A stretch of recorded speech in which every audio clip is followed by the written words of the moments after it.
All right, hi everybody. We're just doing a quick small Zoom here. We do have another person in the waiting room. I'll enter him in. Today is mostly for the new members of Theta Traders. Thank you everybody for signing up and who's continuing with the service. Appreciate all of your support. Hi Bill, how are you doing? Got another in the waiting room coming. Hey Dan, how are you guys doing today? You could unmute your mics for now if you like, or just talk in the chat if you want. All right, so yeah, mostly the beginner mode, how to enter trades, how to put in alerts, how to possibly take profits when you need to. That's okay. Hi, Dan and Bill, it's all right. If you are able to talk later, feel free. All right, so let's go over how to enter trades into the trade log. And this is the way that I do it. It's very efficient. A lot of times during lunch or so, I could post the trade alert, enter the trade, enter the alert prices, and then be done in literally 2-3 minutes in some cases. Once you get the hang of it, it goes pretty quickly and efficiently. So these are the option trades in the option trade tab under trade alerts. And I post these typically around lunchtime because that's when I'm free to do it.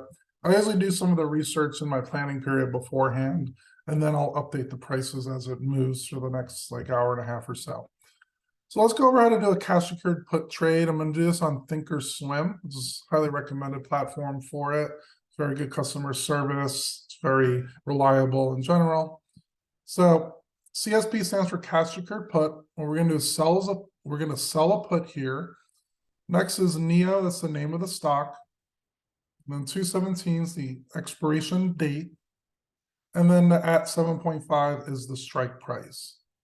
So if you go to Thinkorswim, type in your ticker symbol NEO. We're going to go to the 17th expiration. And FYI on these, we always look at the monthly expirations. In general, the monthly expirations have more open interest and volume, usually get better fills there than the weeklies.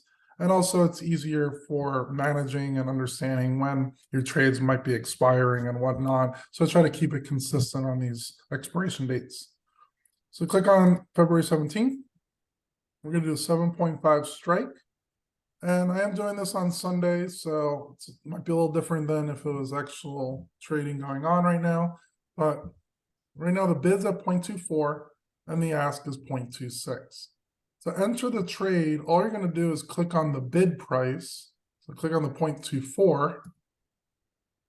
And then it'll say selling one contract, NEO with the expiration date, 7.5 your strike price, and selling a put. Now, typically when I try to get filled on these, I'll start near the ask price. So I might start near 0.26 or so. And if that doesn't fill, I'll wait a few minutes. Sometimes I'll go down 1 to 0.25, see if that fills. If that doesn't, I'll go to 0.24. Might as well try to get a few extra bucks if you could. Can't hurt to try, right? And then the 0.24 would fill. Just click confirm and send. And then you can double check in your order confirmation and just send it away. Okay. Now, if that order was in my actual account right now, you could set the buy to close order. So back in the alert, it says buy to close at 0.1. Okay. So what we're doing is we're selling for 20. It was $27 at the time. That'll be about $25 or so. And then we're going to buy it back at $10. The reason for that is we could typically buy it back quite a bit earlier than the 217 expiration. We can recycle our funds back into new positions, and it's still a good return in general. So to set the buy to close order, if I already have the NEO up, you can right click it. I actually don't have it open right now, but once you right click it, you could actually just I'll just do it with Meta to show you how to do it. Create closing order, and then you're going to essentially buy it back. So instead of Meta here, it'd say NEO. And all you're going to do is change the price to 0.1. Change the day order to good till canceled. So you don't have to do this every day. You just set it, forget it up at that point. And then click confirm and send. And then it'll be in your monitor tab where you'll see it's going to try to buy to close it at the $10. Okay. Are there any questions on how to do the cash secured put orders into Thinkorswim?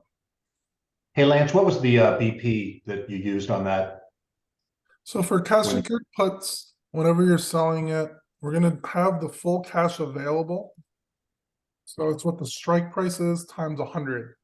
If it's a 7.5 strike, you would do 7.5 times 100. And you would have to use $750 in your buying power to do that trade.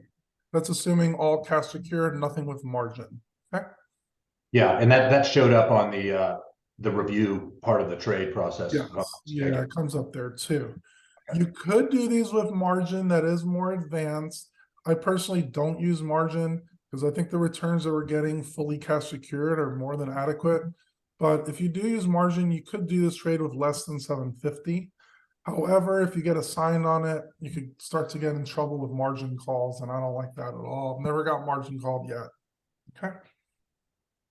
Margin calls a little bit more advanced, and we can one-on-one chat on those if you ever are considering it.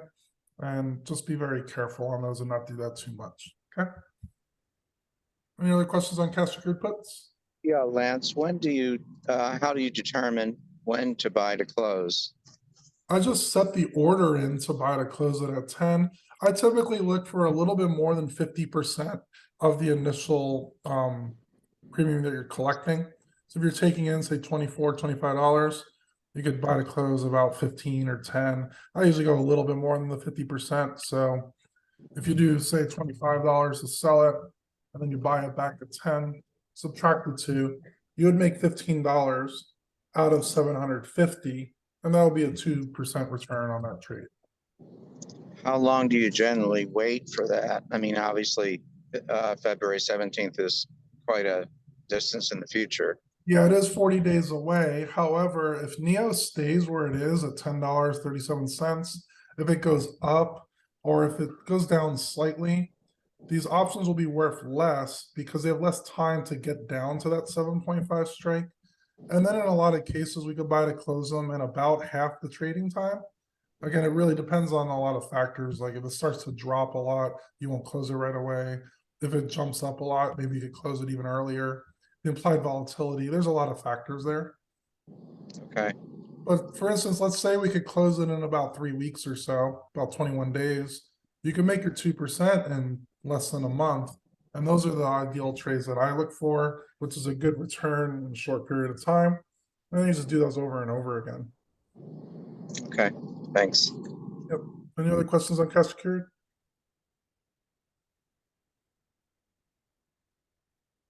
All right, we're going to go to the credit spreads now. So PCS means put credit spread. FSLR is a stock. 217 is the expiration. And then we have two numbers here because it's a spread. The first number, the 120, we're going to be selling that put. And then the next number, 115, we're going to be buying that put. And the reason why we do this is if I wanted to just make this a cash secured put, excuse me. Yeah, let me get some water.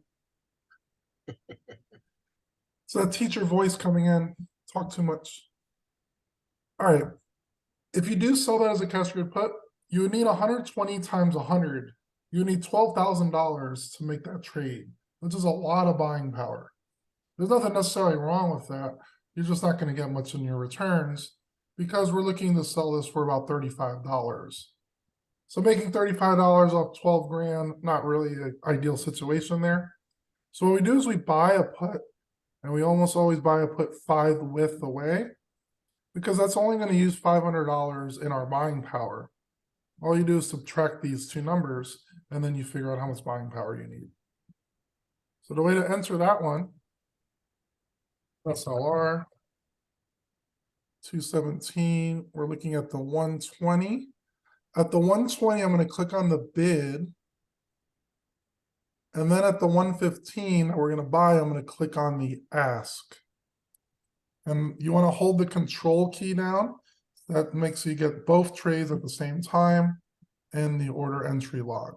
Okay. So you're going to just click on 120 bid, hold control key, click on the ask at 115. If you're on your phone, you could just click the bid 120, click the S115 and Thinkorswim knows that it's gonna be a spread there. They actually just updated the app, so it's a little easier to do it that way. So here you'll see it's a vertical, that means it's a credit spread, selling the 120, buying the 115. And right now the credit, it's a big range between $19 and $32. I'm gonna try to get near the initial price. I got 35 on that one, but it continued to move up after the alert. So that's why it's worth a little less, but 32 is still a pretty good price in the end because we're gonna try to make about $32 if we held its expiration. And you're dividing that by only $500 we're using in our account. And that'll be a 6.4% return on your money in 40 days, which is a very good return, right? So limit order day, do the same thing as a cash secured puts, start at the midpoint. You can even start higher if you want, and maybe you get filled. And then every minute or so, you go down $1 until you get filled.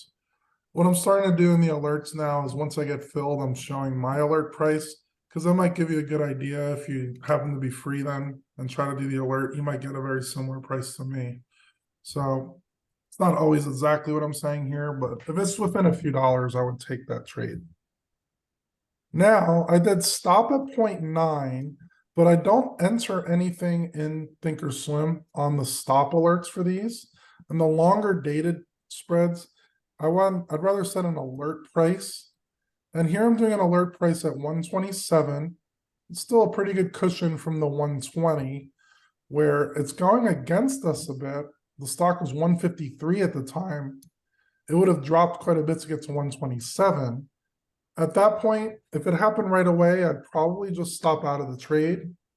If it gets to 127 with only a few days left in the trade, I will just monitor it and maybe consider holding it because it could still expire worthless. To set an alert price, all you're going to do is right click on the price, click create alert. And then we want the price at or below that alert price of 127. And then click create and you're done. And that will be your alert. So you could set it up where it's on your phone anytime that it comes up. Let me see where they are. I know it's one of the tabs that shows you where all your alerts are. I usually just look at my phone at this point. I'm not sure where the alerts are. I'll have to look later. Here we go. Scan alerts. It'll show all the alerts you have set. Any questions on the credit spreads? I have a couple. Okay. So when the market's better, and we're not in the bear market, do these obviously work better, or do you have to buy closer to the money or closer to the stock price, I guess? If the market goes up, so if this stock actually continues going up, the 120 would actually decay very quickly because it's going further away from the strike. And then the 115 would also decay because they're really, really far away. And then you could buy to close them usually quicker and not have to wait the full 40 days. If it's not moving so fast up and it stays where it is, you usually have to wait a little longer to actually close the trade. Does that make sense? Yeah. I guess to get what I was asking, so in a better market to get the same premium, the $32 premium, Mhm. and I guess the VIX was lower, would you have to buy a lot closer to the stock price? You possibly would, yes. If the VIX is lower, then the actual price of individual stocks will probably not move as much. And when that happens, you would have to get a little closer to in the money in order to get those premiums. You're right on that. So, like in theory, whether the stock market's going up, down, whatever the VIX is, it's about the same rate of success because you're either buying closer to the stock price or further away, determining that VIX, which I like to hear. In general, yes.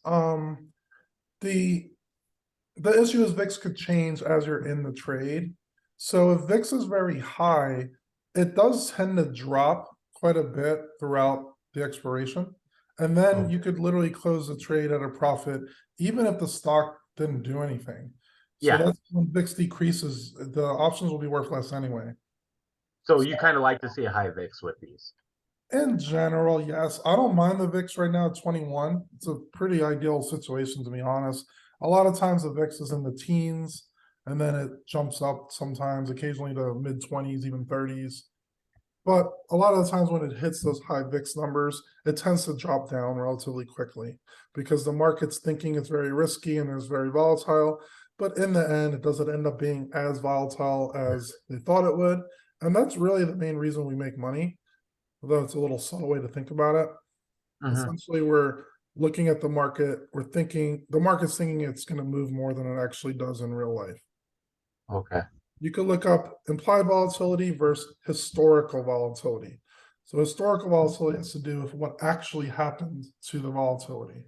And it's almost always lower than the implied volatility, which is the volatility right now when you enter the trade. Okay. And then I'm one of those guys that when I take these credit spreads, I set the stop loss at, like, if it was 0.3, I just put 0.9. Yeah. So just so I don't have to worry about it and just kind of forget about it. How often do you see it hitting that where someone like you that sets an alert for the stock price Mhm. and you stay in and the trade doesn't go against you? It happens relatively rarely, but Okay. does happen. Yeah. So that's why I personally don't like the stop prices on the longer dated, because what could happen is a random person could put in an order way different than these prices, even if the stock is not anywhere against us, and that could possibly stop you out on the trade because you're doing a stop order. And it's a stop market order, meaning if that spread difference was 0.9 because someone put in Yeah. a crazy order, you might get stopped out. We had a few issues with that at Theta Traders last year around the summer. So that's why we decided to move over to the just alert price. Yeah. Is there an option in Thinkorswim where you don't do, it's like the median price at where you create your stop order? You could do Not just stop one. limit. I think stop limit would actually not fill right away. Oh, okay. But the problem is if you do stop limit and it keeps going against you and it Yeah. wasn't a rude order, you would have to stop out much more than the 3x and possibly lose more. Yeah. It's a good question though. I Now, thought there was something to do with like the mark or whatnot, or like there was three different options on the yeah, mark, but maybe not. I'll have to look. Yeah, you can do mark or ask. Yeah. I'll have to look more into that one. I'm not 100% sure to be honest. Yeah. No I problem. usually when I do the 0 DTE, I do the mark price.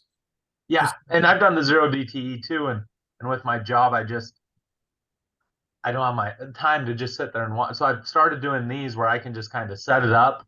And Mhm. yeah, I'll check it every day just because I'm curious, but Yeah. really I don't have to worry about it. It's just, I can kind of set it up where, and I've started to set my prices at 0.04 to buy back or 0.05 Uh-huh. just so I don't get that commission charge.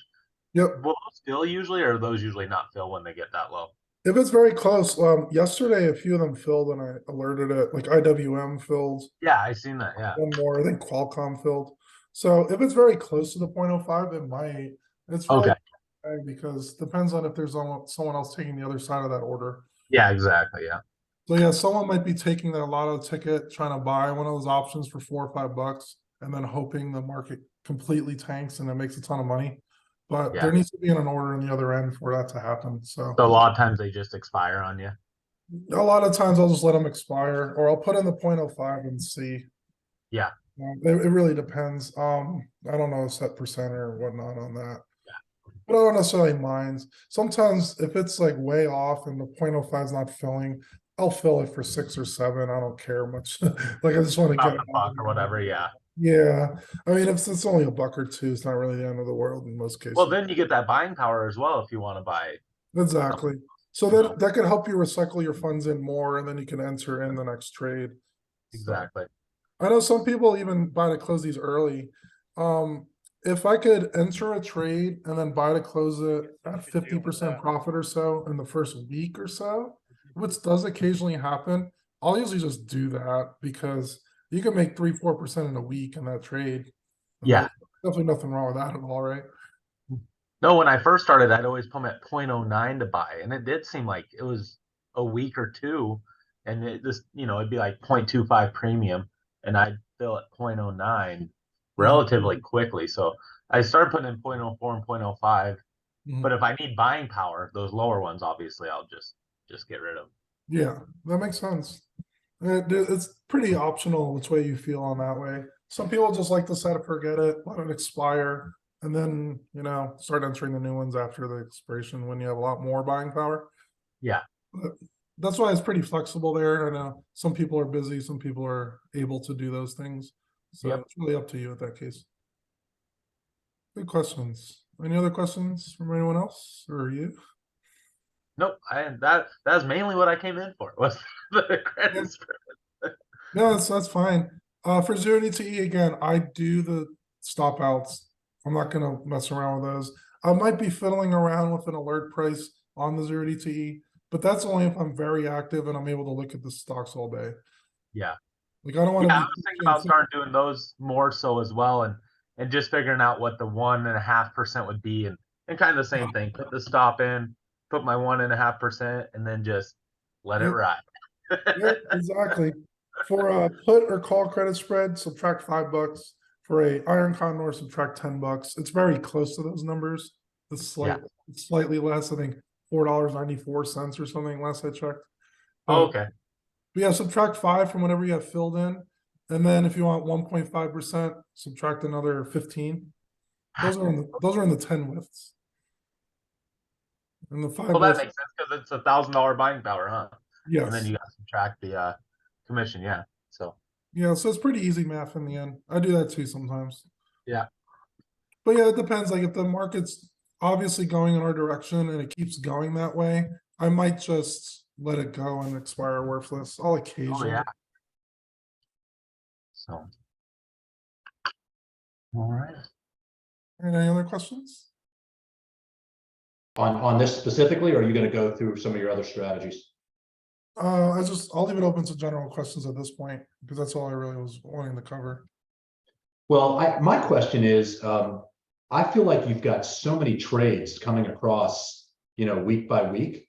I'd like to approach it from maybe a backwards to forwards type a look. And what I mean by that is, if you had an amount of money, pick a number. I don't care if it's 10,000, 100,000, or a million, and you said, "Hey, I want to make, 5% a month on that, call it 10,000, $500. Which ones?"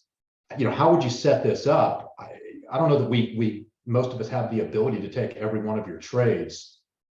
I think you said that as well when you were talking with Russell the other night, but that's probably not an answer you could give us right now, but it's something I'd like you to think about. Yeah. In general, I'd say catch your puts usually average 2-3% on the trade. And it could be a month, it could be less. It really depends on the market. The credit spreads in general, if you don't get stopped out, they're usually a little higher, 5-6% or so. Monthly? And then the futures trades, I usually look around the 2 to 5% a month.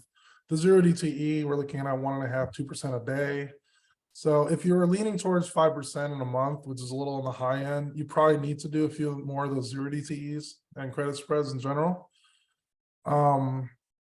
I guess that's a quick answer because Okay. the different strategies we do have slightly different, like long-term rates of return and different risk profiles going along with that as well. So Well, when you said they're monthly, they're 20 to 30 days out, I kind of forgot about that because you're issuing new trades in many cases once a week or even daily, right? So yeah, you're kind of, if you got into the rhythm of it, you've got trades rolling off yeah. every few days. Exactly. So that's why I do a lot of alerts because it depends on people's personal preferences when they buy to close them. Some people like to buy to close early because it's a pretty decent return, but then they have more buying power. They might be able to take the next trade. Okay. Other people might want to wait it out more, wait until the next expiration. But then at that point, they won't have the buying power available to take those trades, which is still fine. You can still do great on those. You just got to be aware. That's why I give kind of extra alerts just in case. It depends on the personal, risk profiles and whatnot. If you're willing to take them early. Yeah, Well, good thanks. I'll questions. figure At out. that I'll point, figure it's out my like strategy. top level down, like we're going like big picture to small picture there, and that's more of a personal question, I think, based on when you want to get out of the trade. But Thank yeah, you. those are definitely good things to think about, and yeah. In your opinion, and I know they all have their ups and downs of all the different alerts that you do. What would be the safest for someone that kind of want to just, they don't want to see huge improvements, but they do want their money to grow at a few percent a month or whatever. The outside of buy and hold. I mean, I kind of enjoy watching and having a little game. Which one would you? I've been doing the spreads just because they seem the safest to me, and and they're kind of fun to watch because they can move Yeah. quite a bit safely. So Yeah. what would you recommend on that? It's hard to say. I try to do the different colors next to the trade. Yeah. Green means I think we're good to go there. It's not going to make a huge return, but there's a very, very low chance it's not going to work. So Yeah. if you want the lower, maybe 1 to 2% a month trades, usually look at the green ones. The yellow ones are the most common. That's where I'm pretty sure it's going to work. You see a yellow light, but you're right by the light. You're probably Yeah. okay to drive through the lane there and get to the other side and not get a speeding or red light ticket or anything. And then those are the most common ones in general. Those get the 2 to 4% or so. The red ones are be careful a little bit. I still think it's gonna work, but you're right near that red light. Maybe you get that ticket and the police officer's looking at you, but there's not a very good chance a cop is at every street corner, trying to pull red lights. So Yeah. that's how I would think about it. If you want to be safer, probably look at more of the greens, some of the yellows. A delta is another way to look at it. If the delta is lower in general, it's probably safer because it's really far away. Yeah, and that's great, and I think a mixture of them all is great. But I was kind of talking about your different strategies, Yeah. like zero DPE versus spreads and the futures, and like which one do you consider just to be relatively safe? I think Like, for long-term safety, probably like dividend type companies that are more stable, the blue chips, they don't move a ton up or down, and we're able to sell, like say covered calls if you already own the shares, and you're selling covered calls really higher, much higher than what we bought the shares at. Yeah. And sometimes you can make about 2% on those trades. And then if the stock happens to shoot up, you would make more because you would get the capital gains. Like if you buy a blue chip at 50 and you sold a call at 60 and it went to 62 because of really good earnings or something, you'll take in that premium. Hopefully it's around 2%, but you'd make that big capital gain from 50 to 60. And if it doesn't go to 60, you just do it again over and over. So I think those are the safer type of trades. And I'm looking more into alerting those things. They're usually higher priced though. So you're going to need more funds in general on most of those. You might need $55,000 on a 50, $10,000 on a 100 stock and whatnot. Yeah. But that's the way I would go. And I am leaning more towards doing that in my Roth IRAs. Like Realty Income, ticker symbol O, I do that a lot. It's in the mid 60s right now. I'll sell the 72, 75 calls that are pretty safe. You're getting monthly dividends and you're getting premiums. Right. I see Sunel wrote I only have about 10 more minutes, guys, but I did see Sunel wrote, how do I analyze the spreads volume? Does the put spread volume count in the total and open interest? Up to a point, yes. I'm going to always take a trade that has at least a little bit of volume that filled beforehand. Because if you see zero volume, the actual spread prices of what you get are usually really off. So sometimes I'm looking through a few stocks and I see, zero volume, I can't alert that one. So that takes a little bit of time off my end. If it has a little bit of volume, and I would say at least a few hundred open interests, that means that people put the orders in and they're waiting. That'd probably be the way to go on that. I got about 7 more minutes. Anyone else have any quick questions? Yeah, Lance. Sorry. Go ahead, Mike. You go ahead. Back to the covered calls. Something I've been looking at learning or adding to the arsenal this year is doing covered calls, but doing it on in the money covered calls. So basically what you do then is you're adding a layer of protection to the downside. Yeah, exactly. Because you're doing it in the money. Yeah, those are good ways to go. Selling a put that's at the similar strike, then owning the shares. It's almost the exact same premium. Right. And you could do it, you could start it either way. If you already own the shares for a while and it's already at a higher price, then the in the money makes a lot of sense, I think. because you're getting a good amount of premium. It'll be more premium than out of the money. And if it happens to fill at a strike price that you're happy with, then you win in both cases there. And I'll tend to do those in the covered strangles and futures. So if I already got assigned on 1 or 2 of those contracts, and I want to be a little bit safer, I usually go a little in the money on the call side. It's a good point. Okay, cool, thanks. Yeah, it's hard to alert those individually. So if you want to one-on-one me on those, if you're thinking of some ideas, like feel free and we'll analyze it together. Okay, thanks. David, do you have a question? Yeah, I know that we had talked about this before with, I've mainly been focusing on selling covered calls and just trying to perfect one at this strategy at this point. And compared to the other methods like your credit spreads and your cash secured puts that you've been talking about, it seems like maybe the covered call, depending on, I guess, the stock, is maybe a little bit safer to work with. And And if you for like instance, if you're happy with sorry. the underlying and you like it long term, covered calls I think is the way to go on most of these. Selling a covered call is more conservative than just holding the stock. So if you're holding a stock, you obviously want the stock to go up so you get capital gains. But if you sell a covered call on it, you don't mind necessarily if it shoots up or not because you're taking an income by selling those calls. So it's Right. safer than owning the stock. So Okay. a lot of people, when they first think of options, like, oh, options, they're super risky. I cannot get anywhere close to it. But that's a safer way than owning.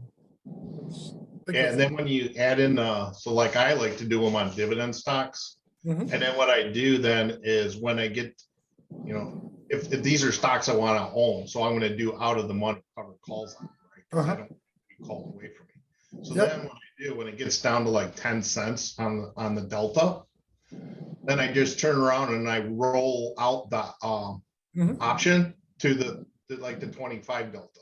Yeah, And that makes sense. do that literally every single week or month, however you want to do. It's a great way to go. I know a lot of pretty successful people that's all they do. They go blue chip stocks, covered calls, keep it going. You make money on the premiums, you make money on your dividends, and you might possibly eventually get the capital gains if you need it. Very good. Mike, what's your Discord name? MNK 919. Okay, yeah, okay. I have so many members now and I don't know I'm not sure what your actual names are sometimes because there's so many people. Yeah, all good. Got about 3 minutes. Any other quick questions? And feel free to one-on-one me and the rest of the day.